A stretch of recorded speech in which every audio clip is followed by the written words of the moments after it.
Hello, everyone. Welcome to another special edition of BFI. It's BFI Extras, Episode 7, and we are with the one and only DarkPsy. Welcome, DarkPsy. Hello, guys. How are you? Good, Doing well, good. doing very well. Yeah, I'm fine too. Thank you. Park's on the opposite side, as always, of course, and it's going to be an interesting episode. I'm actually really looking forward to this because I think for me personally, I'm always like more of an analytical type. So it's like, oh, we get a coach on the analytical type. Yes. So, but I wanted to start actually with your early days, right? Because I think a lot of the playing days in, you know, pre 2020, I think is not really known about very well within the impact scene. So, and obviously you were a player before you became a coach. So talk to me about the early days of CS and then also where the name DarkSide came from. Yes. I was a player before, so I became the Black Dragons coach in 2022. I was playing some small tournaments in Brazil. I know some girls. I used to. I am friend of Bizinha of MyBR. She was from MyBR in Furia, Right. so I played a lot with her and another girl. So I kind of start to know the scenario by her. So I made the transition in 2022, like I say, and I'm really liking. I really like to to be coach. I don't want to play anymore. I say the girls when I have to complete like any kind of screen or I complete a CCT. I think that two maps. I just say I don't want this anymore. No, don't call me for this, please. That's awesome. And my nickname. My nickname it was always Dark. So, but if you write Dark, there is a like 3,000 people that there is like Dark. So Dark Side there is no one, just me. But some people know Dark Side as a genre of music. It's a psytrance genre of music. So it's not because of that. It's just because I like this kind of music too, but it's not from this. Just to have something different of the others. You wanted to be different than just dark, so you added something to the end of Yeah, it. No, yeah, that's perfect. I love yes, that. Um, Completely avoided all yeah. the numbers and the Twitter handle yeah. afterwards and all we that stuff. I've been through Nice. that debacle. It's quite a thing. If you write in the Google DarkPsy says go, it will be me. If you write Amazing. DarkPsy says like 300 people. So Oh, wow. I got an interesting question for you here. Um, you mentioned signing with Black Dragons. yeah. How did that opportunity come about? Like, how I know you mentioned that you knew some of the players beforehand. Did that lead you to becoming the coach before they got signed by Black Dragons, or was it they approached you after being signed by Black Dragons and you just said, "Sure, let's do this"? To be honest, I was analyst of W7M, like, but nothing was like announced. Right. I know the Eudinho is like the general manager of W7M, so he was working with me when I was a player. He was my manager, so he called me like, "Do you want to be coach of W7M?" But I was playing in the time, so Right. I refused. I refused the offer and I became the analyst. So I was helping with this. So I met Poppins in Dive 7M. So it's like 2021, I think. And when I was trying to stop to play because I was having some kind of finance problems right here because I was not receiving the wage like from my organization. Right. And I tell her I want to be coach. If you guys needed a coach, just tell me. So she was talking with the girls and we reached an agreement. Very nice. So, um, I wanted to ask about just your successes so far in Brazil as coach, right? So, obviously you've had success with Black Dragons in making the Impact Land, the season one Impact Land, I believe that was, and then also obviously with B4 winning the Liga Feminina and also winning the Masters Feminine at the end of last year as well, beating the Furia and now obviously the semifinal appearance at the recent season three finals in Dallas, right? What should I should say? What really do you see as having made the team successful, and like what is the recipe for success that you think that you have found in coaching Black Dragons and then B4? The main thing for me is like you won't reach any kind of objective if you have like a project in 4 months, 3 months. This is like a fantastic thing, but it won't happen. Just a random case. So when I enter the team, I say to the girls, first I have to to be the guide for you. Tipo, like you guys have to trust for me, trusting me in my things. So they always like is so respectful with me. They do what I want. Like we have the conversations. We kind of uh, find a medium thing. Like how do I say this? Is like we do this the basic stuff. So first you have to do the basic stuff so you can go to the advanced stuff. Like what is the basic in Counter Strike? The basic is like the trade, the flashes, how you leave the base. It's like we are going to make a pattern to A. So we try to focus in this. So they really gave me some confidence to do this, and I was learning with them too because I was recent become coach. So it's kind of this. It's always the long process of the things and the confidence. We are like a family, so we are 2 years right now together, kind of the main core. So it's this. So not anything North American Advanced offers. Like, It's kind of cliche to say that, but it's the truth. You have to have time. The yeah, time is everything. I think honestly, looking at that, it's like I think we've said before, Parks, not on the podcast, but just in general, like party astronauts and what was it, Extra Salt, I think, or ATK No, were like the only two. RBG.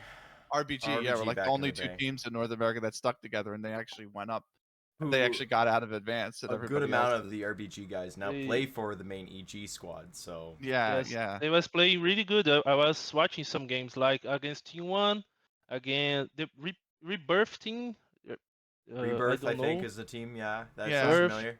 Yes, they was pretty good too. The Yeah, RBG against T1, like against Fury, I saw some games too. yeah. But you have if you have time, you have to believe it, and that's it. So speaking on that though, I know you guys initially started with Black Dragons. You eventually swapped over to B4. How is that? How was that experience when you went to were you welcomed open arms? You're just like, hey, listen, we just really want to play Counter Strike, and if you can help us, is that how did that all come about, and like how are you recently with being with B4? Do you say the transition of Black Dragons to before? Yeah, Okay. When we go to the first international tournament in Dallas last year, yeah, we was my our contract is it was expiring, right, so we talked with Black Dragons and we didn't reach a agreement in like the salary and some stuff that happened. yeah. So we have the offer to go to before, and Antonio that it's the CEO. It's like amazing. He gave us literally everything that we want. We don't have to like negotiate anything. We just say, Antonio, we want some of this of salary, and he say, okay, that's what you guys deserve. So it's okay. We don't have just have to close the deal, and we just start to go to before. So before is amazing. It's a kind of it's kind of normal. You have to sometimes change the organization. So Yeah, nothing. No, it wasn't anything like they were pushing you out. It was just contracts expired. no, We're gonna go somewhere yep. better. Yes, it's like if anything, if anyone offers you like more money and Yeah, yeah, like anything like that, it's a normal thing of life. yeah. did you find yourself doing, or do you find yourself and the team doing more content now that you're with B4? Because I see Black Dragons do content, and I do see Yep. them tweet a lot. But like I see B4 on Instagram posting stuff, Twitter posting stuff. Every day I see B4 content. So is that something that's changed with the switch to B4?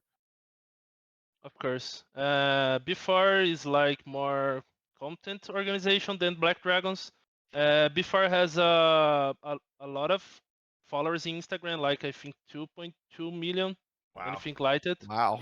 But B4 is a really traditional organization for Free Fire, a mobile game of like PUBG and things like that. So they have some kind of contracts with publishers Yeah. and things like Okay. Outback. It's a American steakhouse. You guys should know Outback. Yeah. Yeah. And we have the Bet Nacional. It's our main sponsor. So we like to do this too, and it's good for us. We have to show. We have to show everywhere because it's good for us too. So that's the main difference between the two. Okay. I had a question. Actually, following up on that, I mean, you talk a little bit of content. Is there a lot of like, do you see a lot of other content creators from B4? Is it like you see a bunch of the other teams and stuff, or is it just kind of generally the 6 or 7 of you that are just for the Counter Strike side? Do you like talk to all the rest of the org, or is it just kind of like you're in your own little grab? We know some content creators, like we have Dina that was for our team, so we Right. know her. We really love her, and she's amazing. I think that there are some others. I just know one person that was Mance. It's Amanda. She was a content creator too, but I think that she live right now. Right. But we kind of don't talk too much with them because we the days are too busy, and it's hard to them. It's hard for us. So That's a great. It transitions into the next question I want to ask, and that's actually the schedule because I've said on the podcast before, maybe it might be incorrectly, that it doesn't seem like the Brazilian region really takes a player break like the rest of the world does. I know, yeah. obviously the CSPPA used to dictate when those dates are, uh, Yeah. but you know, talk to me about the schedule in Brazil versus like what you see in the rest of the world, because it seems like every week, every month there is a competition. I know obviously, before you answer, I know obviously for the viewers to just context that the Gamers Club Syria series runs monthly, whereas in ESEA it's kind of like quarterly, right? So Yeah. I know that there's, that always seems to be reoccurring, and then you have the whole League of Femininas system. But what is it like? Do you feel it's more compact? Are you playing a lot more? Is it too much? Just what do you feel the schedule's like versus the rest of the world? In Brazil, we have a lot of tournaments, like you said.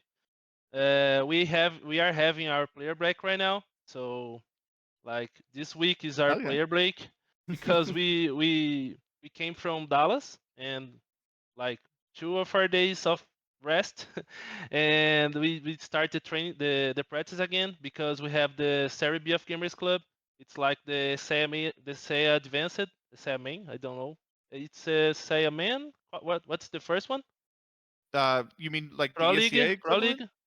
Yeah, Oh no, yeah, the it's the like I the would say main, it's like the main. Pro Yeah, League. it's Okay, Pro League, and then there's ECL, and then it's advanced and main. okay, it's So like the main. So we can't stop. Like you say, we have a lot of tournaments. I like it because we can have some experience, and we are trying to not just play the female tournaments.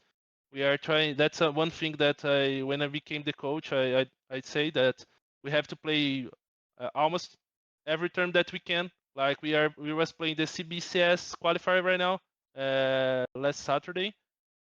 So we was playing against the advanced teams. We have the pro league teams too, like in Brazil. So I like the schedule. It's a little bit tough sometimes because you have too many things. Like I think that we are going to play the CCT in August too. So we have to play the CCT. We have to play the Cell Impact season. But it's good because we can reach our objective. It's not we don't have just the objective of playing the ESL Impact finals. we want to be like top 20 in Brazil, like real, Right. not kidding. It's like we have this goal. We in the first the first month of the year in January we say we made a reunion and say we don't want to play just the female terms. We want to be the best team in Brazil, no matter what. Really the best team in Brazil, no matter January or anything like that. So like I say, it's difficult, but we can manage it. So and I see. Sorry, sorry for the just talk to Brazil, but I think that in Europe or any regions, you have to make more tournaments. I don't know what's happening, Yeah. but I think that they play just a little bit of tournament, so it it, it can go better. Yeah. They can do anything. No, I definitely agree with you on getting more tournaments across the board. I mean, you Yep, guys, you said you have a packed schedule. It helps out a lot in terms of just getting reps in every yeah, single day and sticking together so great. So yeah, definitely would love more, love more tournaments just everywhere in general. yeah, You talk about you're playing, you're playing. Talk about the team. I guess we know that you're the who you're coaching. Um, and kind of where you're at now. But like, in your eyes, you want to be a top 20 team in Brazil and everything. It, when you look at your players and you've seen that growth, like who do you see the most growth from recently? Who do you think was already doing really well and is just they've gotten even better? Like, talk to us a little bit about the players. yeah.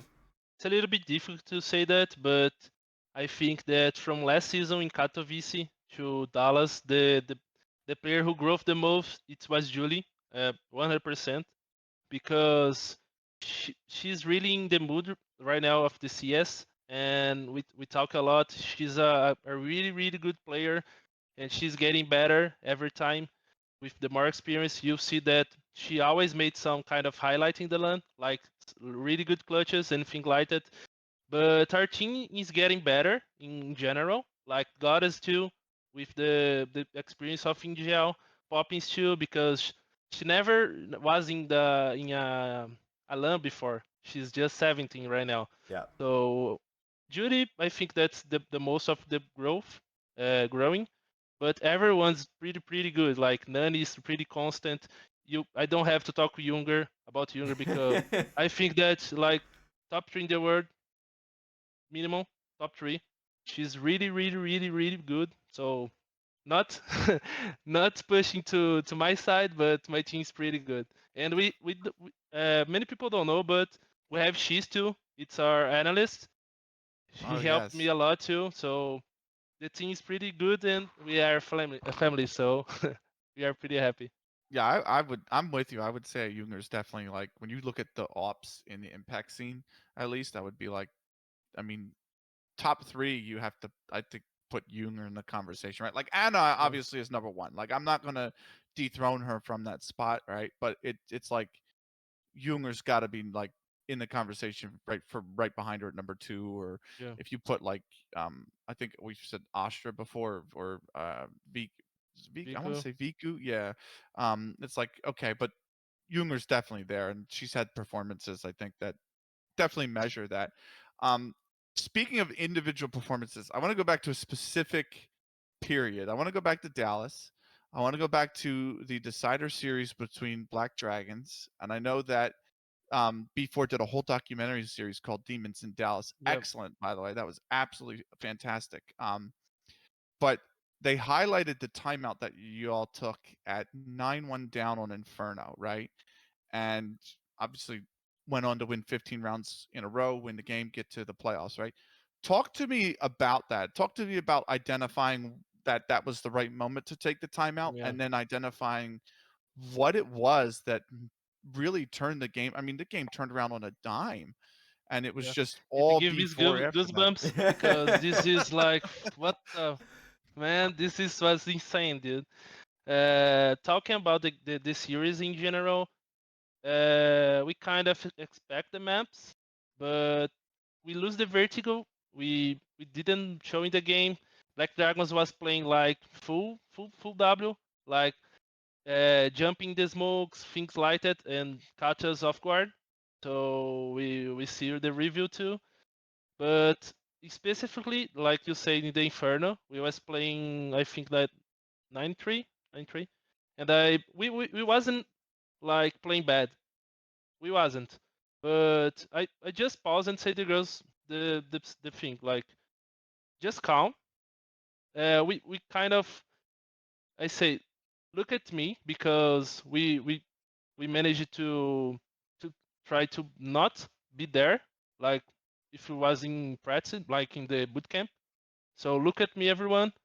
They look at me. You can see in the documentary that they made like this, and I say just calm because we play against Black Dragons like 20 times, and not flaming, but we won like 90 times. I don't know, and we lose one game that we was with the complete.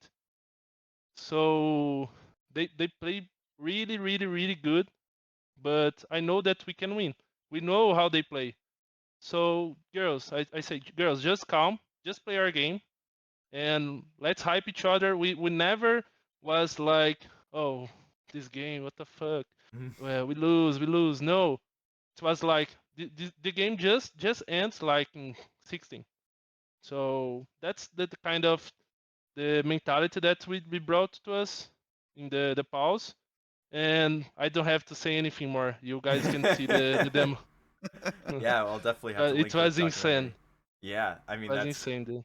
I mean, we were both there. Yeah. It was so much fun. Yeah, I mean, and I'm gonna ask this selfishly. Did you hear us when we were screaming, B4 and all of our chants and everything like that? Like that was that something Yeah, that was kind of on your mind while games were going on? yeah. I can hear. The girls can hear, but I can hear the people's in the crowd. Right. So it I look to Benikage. I think, oh yes, before. I was all aboard the B4 train He at, was at Yeah, man. fangirling. He was Yeah. fangirling quite I heavily. know. Well, Me I too. remember Snicky being between I think Parks and I going, oh my god, like when this turn on the turn when the turnaround started, like Yeah. and you finished the half out and then it just continued. I was like, wow, this is like night and day. It's a whole different game. So no, Yeah. it was a really good experience. And it was a really good just change it from the team. Like it really was a pivotal moment in the series. Yes. I have one more question to ask, and then I think Parks, it's if you have anything. Yeah. Actually, Well. Parks, my question's kind of set up for the end, Yeah. so Your I'll let question you. Do said. you have anything else that you want to ask Darkside? I mean, you talked about B4 being a family and everything. We've seen a lot of stuff being talked about Poppins and her mom and their relationship with CS and Yeah. everything. And is it like that with all of the players? Like they have kind of the families are all very welcome into this. It's not just the players as the family, but it's also their relatives as well that are included in that big family. Yes, I think that Jamil, it's the Poppy's mother. She's really, how do I say? She's screaming a lot. She's really energy. Yeah. She has a lot of energy. So, man, we was looking at the crowd and seeing her like, let's go, Poppins, let's go before. So we was really hyped, and like you say, it's in general. We try to focus on the game, but it's the whole family. Just like I said, that's why I mentioned she's two. That's why I say about Antonio. That is the CEO of before. It's not just the five players, me as a coach and she's as analyst. It's like everyone of before. It's like a family. So we try to bring this in the game too. I'm forgetting to say, but Daniel is our psychologist. Right. She's Okay. really important in this thing too. Really important. So it's everything. It's not just the players and the stuff. Yeah. I like that. I didn't even know that your team had a sports psychologist. I think they're kind Yes. of very underrated in CS. I think that it's been proven even like at the tier 1 game that they do a lot of great work. I know um there was one, I think she worked with Vitality, but I can't remember who she's working with now actually. Well, there was one for S Astralis for the longest time as well, and yes, they yes. said that she had been such an important thing for their run. Yeah, I think Um, that's the same sports psychologist I'm thinking. It slipped my mind now. I'm yeah. having a senior moment. Forgive If me. you see the things like Astralis, Vitality, and things like that, they always have the psychologist. Yeah. If you it, it's simple. If you don't have a psychology in your team, you don't want we want anything. It's pretty simple. It's pretty simple. it's not it's really necessary. We play the mental game, so why not have a like a mental doctor? So Yeah, absolutely. She's Amazing. put Ents now, by the way. Now that I just remembered. Okay. And then they also won, oddly enough, IM Dallas. Yeah. Dallas. Yeah. yeah. So the last question I had is just your kind of ultimate goal for CS. Like, what is it within CS that you hope to achieve one day? Maybe not just like in your current role as the coach of B4, but just overall what it is that you would like to achieve within the game. Yeah. I went to win a international tournament before, but I have like my goals too as like playing a major as a CS:GO coach. So I don't know when I will make the transition, and I don't know, but I have the main goals right now. That is just focusing before, like win more tournaments in Brazil, become a solid team, and become a top one team of the world. It's pretty simple. So this right now, and talking about the general, it's a thing that we talked this past days about our dreams. Just having a conversation with the team. I think that we kind of are in the beginning of the sports scenario, like really like 20 years of scenario. I don't know. So I want to have a legacy. It's pretty this like when you guys see my name, you guys gonna remember like, oh, this guy was pretty good while as a coach, as a person personally. So I think that's it because I really have to a lot of things to achieve right now. I don't kind of think too much of this, but before first and who I think that let's go major after. So I don't know yet. I mean, those are really good goals. You win an international Yeah. tournament first, and then make your way into the majors. That'd be incredible. By the way, to eventually see like it, any team that had such a small, slow beginning, just a big upward trajectory. I mean, you look at Furia, where they were years ago. They were playing in ESCA Advanced in North America, and they lost to a North American team, and now they're like top Yeah. 10 team, and they're at every major. That's yeah, it's great. I'm hopeful for you, man. I really do. I really hope that you guys can Okay. achieve it all Thank you. because you're one of the We- good stories that come out of Impact. Yeah. Yeah. I hope we get to see Impact in Brazil 2024. Let's Oh, make it I hope happen. Let's to. make it happen. We have to make impact in Rio, Yeah, like the beach. It's Yeah. pretty oh, nice. that'd be good. People right here. I'd be there. So I would be there too. I'm it getting will my be passport pretty next good. week, so I'm like I'm already planning for it, right? It's pretty nice, Brazil, man. You guys gonna like it, and we can have a beer too if you guys come here. I'm totally game. I'm totally We'll game see for you Okay, in that. okay. Valencia first. Don't worry. Oh yes, I hope so.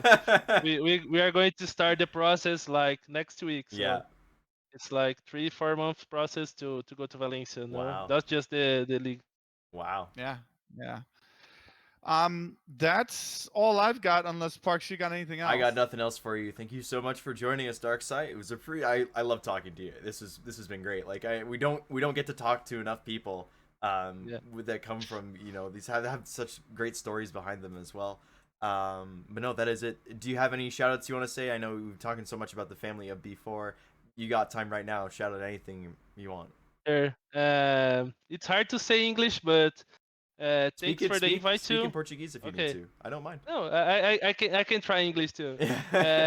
Thanks for the invite for the podcast. It was really nice. I really like to talk with you guys and talk about the considerations. Like I love everybody from before, and we have to continue our stuff. And thanks for the support of the crowd, the crowd, the fan base of before too. And I hope that we can get better and achieve our goals. So thanks for everything. Awesome. Absolutely. Well, that's gonna do it, and we'll be back next week with another regular episode. But thank you so much for DarkSide joining us, and Thank you. hope you enjoyed the podcast. Until the next episode, take care.